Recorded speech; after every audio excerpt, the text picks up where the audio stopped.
नमस्कार। टॉपिक है हमारा औद्योगिक क्रांति का जीवन पर प्रभाव, या हम इसे ऐसे भी कह सकते हैं औद्योगिक क्रांति के परिणाम। औद्योगिक क्रांति के जो परिणाम है या प्रभाव की अगर हम बात करें तो मानव समाज को जितना औद्योगिक क्रांति ने प्रभावित किया है उतना किसी और परिवर्तन ने प्रभावित नहीं किया है। एक बहुत बड़े इतिहासकार हैं विल ड्यूरा, वो कहते हैं कि मानव समाज के इतिहास में दो बहुत ही प्रसिद्ध क्रांतियाँ हुई है जिन्होंने मानव के इतिहास को सबसे ज़्यादा प्रभावित किया है। एक क्रांति उस समय हुई जब उत्तर पाषाण युग में मनुष्य ने आखेट को छोड़ा और कृषि और पशुपालन के पेशे को अपनाया है। इसको कहते हैं नियोलिथिक रिवॉल्यूशन। तो मनुष्य ने आखेट को छोड़कर कृषि और पशुपालन पर अपनी आजीविका को बेस किया। और दूसरी क्रांति है ये वाली क्रांति, यानी आधुनिक युग में जब कृषि को छोड़कर व्यवसाय को प्रधानता दी गई। तो औद्योगिक क्रांति एक महान क्रांति के रूप में मानी जाती है। संपूर्ण आधुनिक इतिहास में किसी भी घटना के द्वारा मानव जीवन में इससे अधिक महत्वपूर्ण परिवर्तन नहीं लाए गए। तो जीवन के हर क्षेत्र में मनुष्य के जीवन के प्रत्येक क्षेत्र में इसके इम्पोर्टेंट प्रभाव दिखाई देते हैं, चाहे वो सामाजिक क्षेत्र की बात हो, आर्थिक क्षेत्र में तो इसका प्रभाव है ही, साथ ही राजनीतिक क्षेत्र में, वैचारिक क्षेत्र में बहुत ही क्रांतिकारी और गंभीर परिवर्तन इस क्रांति ने छोड़े हैं। औद्योगिक क्रांति की वजह से अर्थव्यवस्था जो है वो गांव से शहर की तरफ मुड़ती है, शहरीकरण होता है।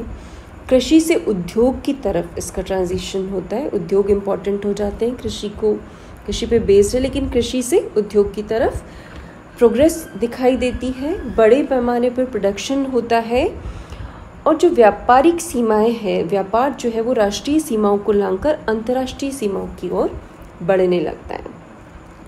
औद्योगिक क्रांति का प्रभाव इस मत से भी प्रकट होता है कि जो 19वीं शताब्दी है ये फ्रांसीसी विचारों के लिए बहुत ही महत्वपूर्ण मानी जाती है। और दूसरी जो चीज़ इस सेंचुरी की सबसे ज़्यादा फेमस है वो है ब्रिटेन की टेक्नोलॉजी। तो 19वीं शताब्दी फ्रांसीसी विचारों और ब्रिटिश तकनीक का परिणाम थी। तो मानव समाज की बहुत सी विचारधाराएं, दृष्टिकोण, उस पर इसके आमूल परिवर्तन जो हैं वो हमें दिखाई देते हैं। सबसे पहला और सबसे महत्वपूर्ण परिवर्तन का जो क्षेत्र है वो है आर्थिक क्षेत्र, आर्थिक प्रभाव। सबसे पहला जो प्रभाव है औद्योगिक क्रांति का वो है उत्पादन पर, प्रोडक्शन पर। चूँकि यंत्रों के माध्यम से उत्पादन होने लगा तो कम समय में अधिक वस्तुओं का निर्माण होने लगा, तो औद्योगिक उत्पादन में वृद्धि हमें दिखाई देती है। इंग्लैंड की अगर हम बात करें तो उत्पादन चूँकि बहुत ज़्यादा बढ़ गया तो इंग्लैंड अब और भी ज़्यादा माल का निर्यात करने लगा। इससे ब्रिटेन की संपदा बढ़ी, पावर बढ़ी और इंग्लैंड विश्व की प्रमुख औद्योगिक शक्ति इस औद्योगिक क्रांति की वजह से बन पाया। ऐसा कहा जाता है कि 1815 तक आते आते ग्रेट ब्रिटेन विश्व की वर्कशॉप बन गया, विश्व की भट्टी बन गया, विश्व का बैंकर और विश्व का सबसे बड़ा माल वाहक बनकर सामने आया। औद्योगिक क्रांति से पहले जितने भी व्यवसाय और उद्योग थे वो घरेलू आधार पर, घरेलू प्रणाली के आधार पर संगठित थे। मतलब जो कारीगर हुआ करते थे वो अपने घर पर अपनी ही सीमित सी पूंजी से अपने इच्छा के अकॉर्डिंग वस्तुएं बनाते थे और बेचकर इससे मुनाफा कमाया करते थे। लेकिन यंत्रों का आविष्कार हो जाने पर कारखाने स्थापित होने लगे, तो जो स्वतंत्र कारीगर थे वो इनसे कंपटीशन नहीं कर पाए। तो धीरे धीरे पुरानी कुटीर उद्योग पद्धति का स्थान कारखाना पद्धति ने ले लिया और फिर आगे चलकर फैक्ट्री पद्धति जो उत्पादन की है वो हर कारखाने में अपनाई गई। इसके अलावा औद्योगिक क्रांति की वजह से लोग जो है रोज़गार की तलाश में गांव से शहरों की तरफ जाने लगे। छोटे जो किसान हैं उन्हें भी अपनी ज़मीन छोड़नी पड़ी क्योंकि बड़े बड़े कृषि फॉर्म्स बन रहे थे।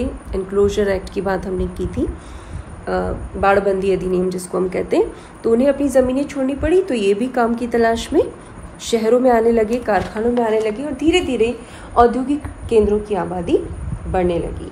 तो ये जो औद्योगिक केंद्र थे इनके आसपास नवीन नगरों का निर्माण हुआ। तो इस टाइम पीरियड में इंग्लैंड में मैनचेस्टर, लिवरपूल, लीड्स ये इम्पॉर्टेंट नगर के रूप में सामने आते हैं। इंग्लैंड में जो जनसंख्या थी शहर में रहने वाली जनसंख्या में अब धीरे धीरे वृद्धि होने लगी, जिसे हम कह सकते हैं जनसंख्या का शहरीकरण जो है वो अब हमें दिखाई देता है। इसी प्रकार से औद्योगिक क्रांति के बाद चूँकि प्रोडक्शन बहुत ज़्यादा हो गया, तो हर औद्योगिक देश के लिए ये आवश्यक हो गया कि वो अपने बाज़ार को प्रोटेक्ट करें, संरक्षित करें। तो इस तरह से इस नीति की वजह से दूसरे देशों से जो वस्तुएं मंगवाई जाती थी उन पर भारी टैक्स लगाया गया और अपना जो राष्ट्रीय उत्पादन था उसको महत्व दिया जाने लगा। फिर जब अपने अतिरिक्त उत्पादन को अपने देश में ही खपाना मुश्किल हो गया, तब बाज़ारों की तलाश की गई। जो अविकसित देश थे, पिछड़े देश थे, उनमें मंडियों की तलाश की गई और इस तरह से बाज़ारों की आवश्यकता ने विभिन्न देशों को उपनिवेश प्राप्ति की ओर प्रोत्साहित भी किया। तो औद्योगिक क्रांति ने एक तरह से उपनिवेश स्थापना को भी प्रोत्साहन दिया। इसके अलावा बहुत बड़े स्तर पर चूँकि उत्पादन होने लगा और उत्पादन का असमान वितरण होने लगा, इसकी वजह से उत्पादक और उपभोक्ता का जो प्रत्यक्ष संबंध था वो पूरी तरह से समाप्त हो गया और उत्पादन और उपभोग में चूँकि असंतुलन होने लगा और इसकी वजह से व्यापार चक्र जो है वो हमको बहुत दिखाई देते हैं। जो पूंजीवादी अर्थव्यवस्था थी उसमें आर्थिक संकट एक अनिवार्य अंग के रूप में माने जाते हैं। तो इंग्लैंड में आर्थिक मंदियाँ 1825 से दिखाई देती है, 25, 37, 47 और इस तरह से आते आते 1930 की जो महान आर्थिक मंदी है, इस तरह के आर्थिक संकट जो है वो अब नज़र आते हैं। साथ ही साथ औद्योगिक क्रांति ने एक नए तरह की पूंजीवाद को भी जन्म दिया, जिसे कहा जाता है औद्योगिक पूंजीवाद। पूंजीवादी व्यवस्था जो है वो इसके पूर्व भी थी, यानी औद्योगिक क्रांति से बहुत पहले यूरोप में पूंजीवाद का जन्म हो चुका था, लेकिन उस काल का जो पूंजीवाद था व्यापारिक पूंजीवाद था, यानी पूंजी का उपयोग व्यापार के विस्तार के लिए किया जाता था। और ये जो व्यापारिक पूंजीवाद था इसकी वजह से सामाजिक और आर्थिक व्यवस्था में कोई बहुत ज़्यादा विशेष परिवर्तन नज़र नहीं आता, लेकिन औद्योगिक पूंजीवाद ने आर्थिक ढांचे में बहुत ज़्यादा परिवर्तन किए और ये जो व्यवस्था थी, अधिक पूंजी की जो आवश्यकता थी, उसने बहुत सारे नवीन चीज़ों को, जैसे कि संयुक्त स्कंध कंपनियाँ, औद्योगिक निगम जो हैं, ये नई नई जो चीज़ें हैं, नए नए जो व्यापारिक अनुष्ठान हैं वो हमें नज़र आते हैं व्यापारिक व्यवस्था में। तो आर्थिक क्षेत्र में इस तरह के तमाम प्रभाव जो है वो हमको नज़र आते हैं। उसके बाद हम बात करते हैं सामाजिक प्रभाव की। सामाजिक प्रभाव की अगर हम बात करें तो औद्योगिक क्रांति ने बहुत से नए सामाजिक वर्गों को जन्म दिया। इसके अलावा सामाजिक संबंधों के जो आधार सूत्र थे उनका मुख्य मापदंड अर्थ हो गया। तमाम जो संबंध थे उनका मुख्य आधार अब आर्थिक होने लगा। तो ये औद्योगिक क्रांति का एक अंधकारपूर्ण पक्ष माना जाता है, क्योंकि इससे जो समृद्धि आई उसका अधिकांशतः लाभ जो है पूंजीपतियों को मिला। श्रमिक वर्ग जिसके श्रम पर उन्हें इतना सारा लाभ मिलता था, उसको इसका ज़्यादा लाभ प्राप्त नहीं हुआ। तो आर्थिक असमानता के आधार पर ये दो वर्ग हैं जो इम्पोर्टेंट होकर उभरे हैं, एक है पूंजीपति वर्ग और दूसरा है श्रमिक वर्ग। इसके अलावा अगर हम बात करें तो ये जो समाज में जो नया वर्ग विभेद नज़र आता है औद्योगिक क्रांति की वजह से। इसके अलावा औद्योगिक क्रांति की वजह से जो संयुक्त परिवार प्रणाली थी उसको काफ़ी आघात पहुंचा। इसके अलावा उत्पादन की घरेलू और कुटीर प्रणाली ख़त्म हो गई, उसके स्थान पर फैक्ट्री प्रणाली आ गई और उसकी वजह से मालिक और मजदूरों के मध्य संघर्ष बढ़ने लगा, श्रमिकों का शोषण बढ़ने लगा, श्रमिकों की स्वतंत्रता ख़त्म हो गई और इसके अलावा आबादी बढ़ी, जनसंख्या बढ़ी औद्योगिक केंद्रों की और नगरों की, और इसकी वजह से तमाम स्वास्थ्य संबंधी समस्याएं जो हैं वो अब प्रमुख रूप से हमें नज़र आती है। औद्योगिक क्रांति ने मजदूरों की संख्या में काफ़ी वृद्धि की और ये जो श्रमिक थे इनको बहुत ही निराशाजनक परिस्थितियों में काम करना पड़ता था। उनकी जो वर्किंग कंडीशंस थी वो बहुत ज़्यादा अच्छी नहीं थी। इसकी वजह से उनके स्वास्थ्य में गिरावट दिखाई देती है। उन्हें बहुत ज़्यादा 14 से 16 घंटों तक काम करना पड़ता था और इसके बाद भी उन्हें जीवन की मूलभूत आवश्यकताएं पूरी करने लायक पारिश्रमिक नहीं मिल पाता था। तो ये जो तमाम पक्ष जो नज़र आता है श्रमिक वर्ग का, जो परिस्थितियाँ हैं मज़दूरों की जो दुर्दशा है, उसका क्रांति के एक परिणाम के रूप में देखा जाता है।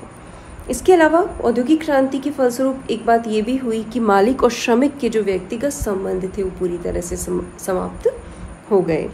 जो पुरानी व्यवस्था थी, घरेलू व्यवस्था, उसके अंतर्गत मालिक और व्यक्ति के संबंध व्यक्तिगत हुआ करते थे, लेकिन इसके बाद औद्योगिक क्रांति के दौरान मालिक और श्रमिक के जो संबंध थे, व्यक्तिगत संबंध, वो पूरी तरह से समाप्त हो गए। इसके अलावा यूरोप की जनसंख्या में काफ़ी वृद्धि हुई। 18वीं शताब्दी के मध्य से 19वीं सदी के अंत तक यूरोप की जो जनसंख्या थी उसमें 3 गुना वृद्धि हमें दिखाई देती है। तो इसको भी औद्योगिक क्रांति के परिणाम के रूप में कहा जा सकता है। इसके अलावा इस समय में चिकित्सा के क्षेत्र में बहुत सी महत्वपूर्ण खोजें हुई है, उसकी वजह से मृत्यु दर में कमी हुई है। ये भी एक कारण है कि जनसंख्या में वृद्धि हमें दिखाई देती है। साथ ही साथ कृषिगत क्रांति की वजह से भी जनसंख्या में वृद्धि हुई, लोगों को पर्याप्त भोजन मिलने लगा, वो स्वस्थ रहने लगे, और इस जनसंख्या की वृद्धि की वजह से बहुत सारी सामाजिक समस्याएं भी नज़र आती है। आवास की समस्या, बेरोजगारी की समस्या, जन स्वास्थ्य की समस्या, साथ ही साथ प्रदूषित वातावरण, गंदी बस्तियां, शुद्ध पेयजल ना मिलने की व्यवस्था, ये तमाम व्यवस्थाएं होने से बहुत ज़्यादा रोग भी हमको नज़र आते हैं। तो ये जो श्रमिकों की हालत चूँकि बिगड़ती जा रही थी इस व्यवस्था की वजह से, इसकी वजह से उन्हें संगठित होने का भी मौका मिला। तो मजदूर संघ बनाने की तरफ प्रयास किए गए। श्रमिक वर्ग के साथ साथ स्त्रियों ने भी बहुत सी अपनी मांगे रखना शुरू कर दिया। तो धीरे धीरे आगे चलकर हम देखते हैं स्त्रियों को व्यापार और व्यवसाय करने का अधिकार भी नज़र आता है। तो इस प्रकार से हम बात कर चुके हैं आर्थिक क्षेत्र में, सामाजिक क्षेत्र में और आर्थिक क्षेत्र में किस तरह से औद्योगिक क्रांति के महत्वपूर्ण प्रभाव हमको नज़र आते हैं। राजनीतिक क्षेत्र में अगर हम बात करें तो राजनीतिक क्षेत्र में जो नवीन परिवर्तन आते हैं औद्योगिक क्रांति की वजह से, जो नवीन समस्याएं उत्पन्न होती हैं, उनके समाधान के लिए जो यूरोपीय राज्य हैं उनके प्रशासकीय कार्यों में वृद्धि हमको नज़र आती है।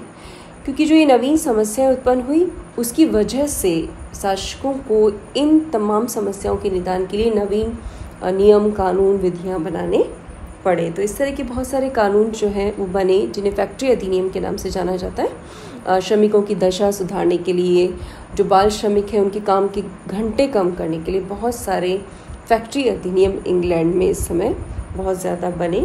इंग्लैंड की जो सरकार है उसने 40 से भी ज़्यादा अधिक फैक्ट्री अधिनियम बनाए, जिसके अंतर्गत ये तमाम चीज़ें डिज़ाइन की गई। काम के घंटे, न्यूनतम मजदूरी और दूसरी बातों की व्यवस्था की गई। तो हम देखते हैं कि राज्य का या शासन का हस्तक्षेप जो है वो बढ़ता जा रहा था औद्योगिक क्षेत्र में, और राजकीय कार्यकलापों में वृद्धि होती जा रही थी। तो आगे चलकर औद्योगिक क्षेत्र की हर ब्रांच में राज्य का हस्तक्षेप को नज़र आता है। साथ ही साथ ये जो औद्योगिक क्रांति हुई, इसकी वजह से डेमोक्रेसी का भी विकास हुआ, लोकतंत्र का विकास भी हुआ। 18वीं सेंचुरी के मध्य तक अगर हम बात करें तो ब्रिटिश संसद में सिर्फ जो भूमिपति हैं, भूपति जिसको हम कह सकते हैं, उन्हीं का रिप्रेजेंटेशन था, उन्हीं का प्रभाव था। लेकिन इंग्लैंड में जैसे ही औद्योगिक केंद्र जो नए नए बने थे औद्योगिक क्रांति की वजह से, उनका संसद में कोई रिप्रेजेंटेशन नहीं था। तो प्रारंभ में भूमिपतियों ने जो ये मध्यम वर्ग की संसदीय सुधार की मांग चलती आ रही थी, इसका विरोध किया। लेकिन आगे चलकर इंग्लैंड में डेमोक्रेसी का विस्तार किया गया। सर्वप्रथम 1867 में सरकार ने नगर के मजदूरों को मताधिकार दिया। उसके बाद में 1884 में ग्रामीण मजदूरों को भी मताधिकार का अधिकार दिया गया। तो इस प्रकार से औद्योगिक क्रांति की वजह से इंग्लैंड में डेमोक्रेसी का या जनतंत्र का भी विकास हुआ। तो ये जो संसदीय सुधार है ये औद्योगिक क्रांति के परिणाम स्वरूप माने जाते हैं। इसके अलावा औद्योगिक क्रांति ने औपनिवेशिक प्रतिस्पर्धा को भी जन्म दिया। 19वीं सदी की अगर हम बात करें तो इंग्लैंड, फ्रांस, हॉलैंड, बेल्जियम, इन देशों ने अपना बड़ा बड़ा औपनिवेशिक साम्राज्य स्थापित कर लिया, और इनको देखकर जो दूसरे देश थे वो भी इस प्रतिद्वंदिता में आ गए। तो यूरोपीय राज्यों में हमको औपनिवेशिक स्थापना की तरफ या व्यापारिक प्रतिद्वंदिता के जो चिन्ह है वो नज़र आते हैं। जर्मनी और इटली 1870 के बाद में इस रेस में शामिल होते हैं, इस प्रतिस्पर्धा में शामिल होते हैं, और इसकी वजह से अंतर्राष्ट्रीय तनाव बढ़ता है। और इसी अंतर्राष्ट्रीय ये जो तनाव है बढ़ते बढ़ते प्रथम महायुद्ध तक पहुंच जाता है, या हम कह सकते हैं इसी प्रतिस्पर्धा की वजह से प्रथम महायुद्ध को जन्म देने वाली परिस्थितियों का भी निर्माण हुआ था। विचारधारा पर प्रभाव की अगर हम बात करें तो महत्वपूर्ण जो प्रभाव है वो है आर्थिक उदारवाद का विकास। आर्थिक उदारवाद का अर्थ है आर्थिक क्षेत्र में राज्य के हस्तक्षेप की अनुपयोगिता या अवांछनीयता का सिद्धांत। ये जो सिद्धांत है इसका जन्म फ्रांस में हुआ था। फ्रांस में तुर्गो के प्रभाव में हुआ था और इसको पॉपुलर बनाया इंग्लैंड के एडम स्मिथ ने, जिनकी बुक का नाम है द वेल्थ ऑफ नेशंस। उसमें उन्होंने कहा कि व्यापार और व्यवसाय पर राज्य के नियंत्रण को उन्होंने पूरी तरह से व्यर्थ बताया और व्यापारिक स्वतंत्रता और उन्मुक्त व्यापार के सिद्धांत पर बल दिया। इस सिद्धांत के अंतर्गत ये कहा जाता है कि उद्योगों का जिस प्रकार विकास हो रहा है और मजदूरों की जो भी कंडीशन है वो सब बातें ठीक है, क्योंकि उनके जो संबंध है वो स्वेच्छापूर्वक स्थापित किए गए, स्वेच्छापूर्वक समझौते के माध्यम से स्थापित किए गए। इसी प्रकार से आर्थिक क्षेत्र में समाजवाद का उदय भी हमें दिखाई देता है। मजदूरों की दशा सुधारने और जन कल्याण की भावना ने समाजवाद को जन्म दिया। इसका जो मुख्य उद्देश्य आर्थिक और राजनीतिक समानता की स्थापना है। अंतिम लक्ष्य जो है समाजवाद का वो है वर्ग संघर्ष का अंत करना, अर्थात पूंजीपति और श्रमिक वर्ग के बीच में जो वर्ग संघर्ष है उसको अंत करके एक वर्गहीन समाज की स्थापना करना और इस उद्देश्य की पूर्ति के लिए उत्पादन और वितरण के साधनों पर राष्ट्र का अधिकार होना चाहिए। तो आगे चलकर मजदूरों की दशा को सुधारने के लिए समाजवाद का उदय होता है। तो औद्योगिक क्रांति से उत्पन्न जो कठिनाइयाँ थी उन्होंने आगे चलकर वैज्ञानिक समाजवाद को जन्म दिया। सबसे पहले कार्ल मार्क्स ने समाजवाद को व्यवहारिक स्वरूप प्रदान किया और मार्क्स और एंगेल्स के विचारों और नेतृत्व में वैज्ञानिक समाजवाद का जन्म हुआ। तो ये औद्योगिक क्रांति के विस्तृत प्रभाव हैं जो मनुष्य के जीवन के हर क्षेत्र पर हमें नजर आते हैं। Thank you.